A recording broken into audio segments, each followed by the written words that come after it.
Now, if you've been following the news, then you'll be well familiar with my first guest today, Ambassador John Campbell. He's a senior fellow for African policy studies at the Council on Foreign Relations in Washington and was the US ambassador to Nigeria from 2004 to 2007, having previously served in the country as political counselor from 1988 to 1990. He is the author of the book, Nigeria and the Nation State, Rethinking Diplomacy with the Post-Colonial World, published in December.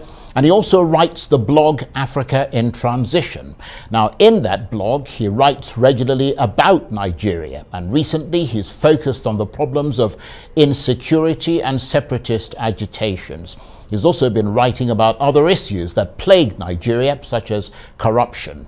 Little wonder then that he's turned considerable focus on the Nigerian super policeman Abba Kyari, who's been suspended pending the investigation of allegations by the US FBI that he was in cahoots with the internet Nigerian celebrity Hush Puppy, who is under charge in America for money laundering and fraud.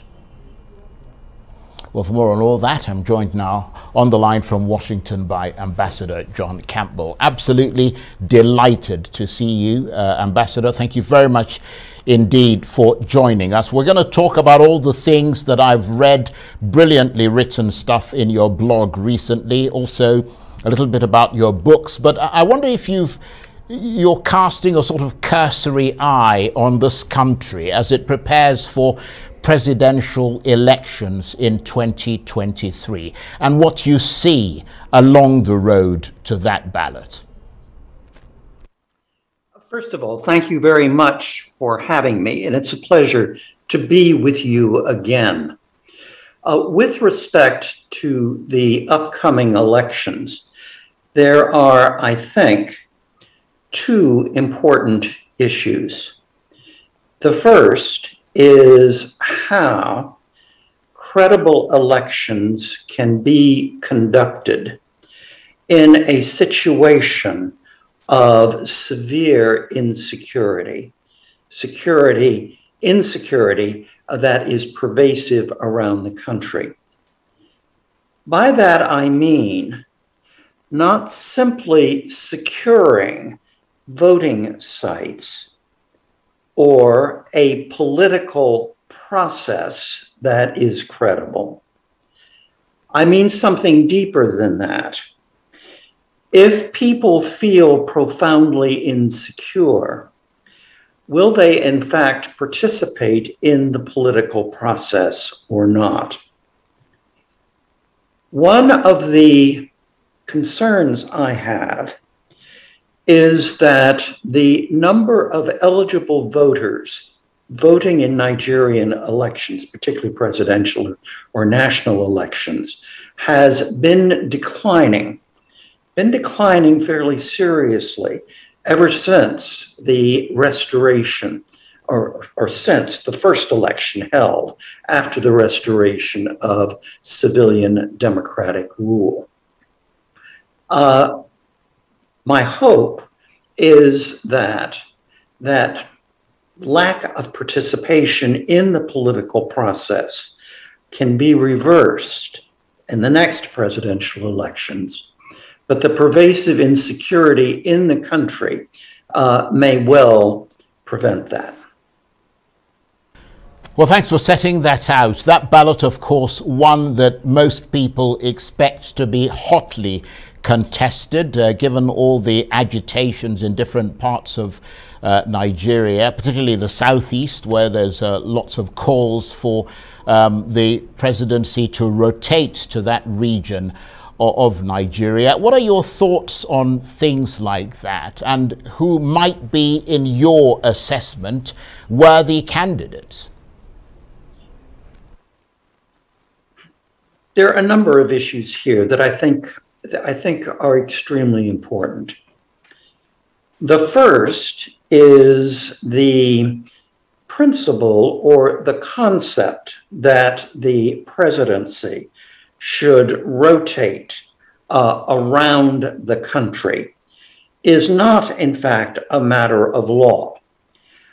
Instead, it is a matter of practice and it has been adopted as a party procedure by one of the parties. But it's not a matter of law, and presumably it could change. There's a deeper issue here, though, and that is the persistence of the strength of ethnic identity. In other words, many Nigerians, maybe even most Nigerians, accord a higher level of loyalty to their particular ethnic group than they do to the national concept of Nigeria as a nation. And so long as that is the case, rivalry amongst ethnic groups can become a zero-sum game. If my ethnic group wins, yours loses. That is a fundamental issue that Nigerians are wrestling with. And I think it's an area which takes time to resolve. I look back at our own history, the history of the United States. We were initially 13 separate colonies that agreed to come together for limited goals, essentially independence from Great Britain. We did not really become a nation in which the American identity superseded the local state identity until at the earliest the 1830s, and some might say even not until after the Civil War. In other words, almost 100 years after independence was achieved. So that aspect of nation building is difficult and it takes time. Nigeria has now been an independent state for more than 60 years. That is still perhaps 2/3 of the time that it took the Americans to fasten on to an American identity that superseded other loyalties. Well, that's a very interesting, rather consoling analogy, given the difficulties that Nigeria faces. Others, of course, would argue that, you know, it doesn't have to take the same amount of time that it took America. They could do it perhaps a little bit quicker, given that they've got the examples of countries like the United States to learn from. But, I mean, let's move away from that to look at the challenges that Nigeria faces. You identified one of them as being security. We've got militant Islamists in the northeast, armed bandits in the northwest and the north central regions, farmers and herders in the northwest and the north central, street gangs and growing separatist movement in the southwest, Biafra separatists in the southeast, and oil militants in the Niger Delta, with all of these either simmering or boiling over. What do you think all these security challenges are rooted in? They're rooted in several things. First, they are rooted in institutional weaknesses. By institutional weaknesses, I mean things like the weakness of the National Police Service, both in terms of numbers and in terms of resources. But it goes beyond that. And that is the lack of trust that many, perhaps most Nigerians have in the police service.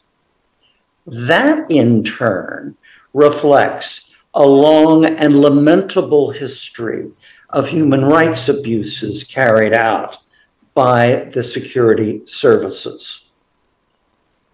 If in fact I could wave a magic wand, the first thing I would do is thorough reform of the security services and providing the reformed security services with the resources that they would need. Institutional weakness. But secondly, and exacerbating the first, are the current economic difficulties that Nigeria faces. Instability in oil prices, the economic depredations of COVID-19, and in fact, related to COVID-19, the impact that the pandemic has on national morale. And then we need to go back, and I hate to be a broken record about this, we need to go back to the importance of ethnic identity. Can you come to me? I find it very interesting that... I'm really sorry to interrupt you, Ambassador. We've got to take a break. We're going to come straight back to you. Apologies for that. You're watching the Arise interview. Plenty more still ahead as we continue our chat with the former U.S. Ambassador to Nigeria, John Campbell. Stay with us.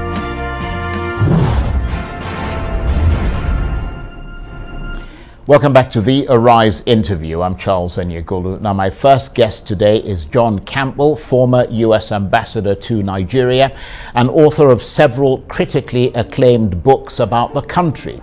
He's the author of the relatively new book, Nigeria and the Nation State, Rethinking Diplomacy with the Post-Colonial World, published in December last year. In 2010, Ambassador Campbell published his first book titled Nigeria, Dancing on the Brink. The second edition of the book was published in June 2013. Mr. Campbell has also written Nigeria, What Everyone Needs to Know, co-authored with Matthew Page and published in July 2018. He also writes the popular blog Africa in Transition, in which Nigeria regularly features everything from the resurgence of separatism in the country to the issuing of an arrest warrant by US officials for the prominent Nigerian policeman Abba Kyari. And Ambassador John Campbell is still with me on the line from Washington. Thank you very much indeed for staying with us, and apologies for interrupting you. We had to take on one of those bill-paying breaks, but you were talking before we interrupted. You were talking about Nigeria's security challenges and what you think those are rooted in. Please continue. Lack of institutional strength for the security services, the under-resourcing of them, the lack of trust that Nigerians have in them, the inability of the state to really maintain a monopoly over violence. So what has been a consequence? A consequence of this has been informal vigilante groups, some of which claim to be allied to the security services. Many of them do not. They range from the group of governors of predominantly Yoruba states who essentially have joined together to provide a kind of security auxiliary for the police services. That at one extreme. The other extreme are vigilante groups operating altogether outside the law in the north and in parts of the southeast. These problems are all interconnected. Though I would like to, you cannot just simply wave a magic wand and rebuild the security services in and of themselves. Rebuilding the security services would require looking again at national revenue and how national revenue is collected and distributed. All of that against a background in which oil prices are unlikely ever again to reach the level that they did when, say, I was ambassador to Nigeria. These are all immense interrelated challenges, and they require, I think, to the very highest level of political skill. That in turn requires that Nigerians engage themselves in the process of governance. And that's everything from a willingness to go and vote to a willingness to run for office. That's very interesting indeed. And you mentioned earlier about the need, as part of these reforms, essentially looking at the National Police Service. And that brings me to the case of the head of the intelligence response team of the Nigerian Police Service, Abba Kyari, who's been suspended pending investigations of the FBI allegations, the American FBI, that he was working with the fellow popularly known as Hush Puppy, who is under arrest for fraud and money laundering. What's the latest that you're hearing in that case? You are in Washington. Is the FBI poised to request Mr. Kyari's extradition to the US? Because I was reading your blog and you said that was by no means clear yet. No, and it won't be until the FBI actually does it or doesn't do it. When the FBI is involved in investigations, it virtually never says anything about the ongoing investigation. So I honestly don't know what the FBI will do. The publicity surrounding the Kyari case, however, has hurt Nigeria's image, at least in the short term. And that is really most unfortunate. You wrote in that article suggesting that issuing of the arrest warrant for such a prominent Nigerian policeman exposes a corruption scandal that's been met with mixed reactions in this country. Tell us what you mean by that. Well, whenever a senior official in any branch of government is credibly accused of wrongdoing, that undermines popular faith in an international faith in the institutions that such people lead. Now, I would reiterate that apparently the Kyari investigation in Nigeria is ongoing. And as a number of Nigerian commentators have pointed out, the fundamental principle is that you are presumed innocent until proven guilty. And that has not yet happened in the Kyari case. Hence, I think a degree of caution is required.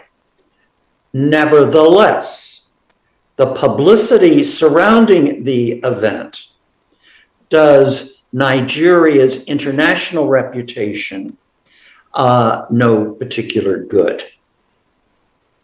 And in that blog, I mean, I take your point there. In that blog, you mentioned that, as you said now, that, you know, that whole incident has further damaged Nigeria's international reputation. What about what does that mean for President Buhari's reputation? Do you think he sort of remains above the fray? I think when I say that the episode has damaged Nigeria's international reputation, I think that is particularly in the short term. In other words, it remains to be seen whether the issue of Kyari, corruption, and particularly corruption within the security services, continues to be a focus of media attention. In the case of the upper reaches of the American government, they've got a lot on their plate. We can start with COVID-19. You can move on to the administration's work with a bipartisan group in the Senate to achieve a badly needed infrastructure bill. You can go beyond that to concern, particularly within the governing Democratic Party, for a much more widespread building up of a social safety net. In other words, the United States is like most other countries in the world. The focus is right now overwhelmingly on domestic issues. One of the points about my blog, one of the reasons why I write it, and one of the reasons why I have written books about Nigeria, is that in my view, the United States at all levels does not pay nearly enough attention to Africa, and specifically not enough attention to Nigeria. Right. This is something which I am trying to work to change.